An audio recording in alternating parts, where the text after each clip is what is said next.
ഈ Shri V V Rajesh എന്ത് പറഞ്ഞാലും അദ്ദേഹത്തിന് അഴിമതി എന്നുകൂടി ചേർത്തില്ലെങ്കിൽ പറയാൻ കഴിയില്ലെന്നാണ് എനിക്ക് തോന്നുന്നത്. എനിക്ക് മനസ്സിലാവുന്നില്ല ഇതിന്റെ കാര്യം. സത്യത്തിൽ ABC നിയമം ഇവിടെ സൂചിപ്പിച്ചതുപോലെ തന്നെ ABC നിയമത്തിൽ നമ്മൾ ശ്രദ്ധിക്കാതെ പോകുന്നൊരു വലിയ ഘടകമുണ്ട്. നമ്മുടെ ഈ കൗൺസിൽ ചുമതലയേൽക്കുന്ന സമയത്ത് ABC മോണിറ്ററിംഗ് കമ്മിറ്റി എന്ന് പറഞ്ഞാൽ, കാരണം ഞാൻ പുതിയതായി ചുമതലയേൽക്കുമ്പോൾ എന്നെ സംബന്ധിച്ച് ഞാൻ അതിന്റെ ഭാഗമാകുമ്പോഴാണ് എനിക്ക് ആ വിഷയത്തെപ്പറ്റി മനസ്സിലാക്കാൻ കഴിയുക.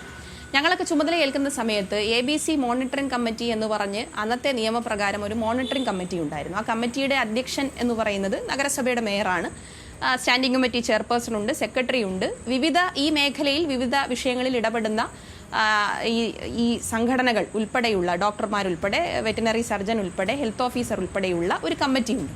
ആ കമ്മിറ്റിയുടെ നിയന്ത്രണത്തിലാണ് കൃത്യമായ ചർച്ച നടത്തി ABC നിയമത്തിന്റെ ഭാഗമായി തന്നെ വന്ധീകരണമാകട്ടെ, വാക്സിനേഷൻ ആകട്ടെ, ഈ പ്രവർത്തനങ്ങളെല്ലാം ചെയ്യുന്നത്. കേരളത്തിൽ ഇപ്പോൾ ഏറ്റവും കൂടുതൽ വന്ധീകരണം നടത്തിയിട്ടുള്ള തദ്ദേശ സ്ഥാപനം നമ്മളെടുത്താൽ അത് തിരുവനന്തപുരമാണ്. അത് സ്വാഭാവികമായും വലിയ കോർപ്പറേഷനാണ്. നമുക്ക് എണ്ണം നമ്മുടേതനുസരിച്ച് കൊണ്ടുള്ള പ്രവർത്തനങ്ങൾ നമുക്ക് നടത്തേണ്ടി വരും. വാക്സിനേഷൻ കൊടുത്തതിൽ ഏറ്റവും കൂടുതൽ കേരളത്തിലെന്ന് മാത്രമല്ല, ഒരുപക്ഷെ രാജ്യത്ത് തന്നെ പരിശോധിച്ചാൽ ഏറ്റവും കൂടുതൽ ഇത്തരം കാര്യങ്ങൾ ചെയ്തിട്ടുള്ളത് തിരുവനന്തപുരത്തായിരിക്കും. ഇത് രണ്ടും മതിയാവാത്തത് കൊണ്ട് തന്നെ വളർത്തുനായകൾക്ക് ലൈസൻസ് ഏർപ്പെടുത്തിയ ഒരു തദ്ദേശ സ്ഥാപനമാണ് നമ്മുടെ നഗരസഭ എന്ന് പറയുന്നത്. പല പ്രശ്നങ്ങൾ ആ മേഖലയിൽ നമ്മൾ കണ്ടിട്ടുണ്ട്.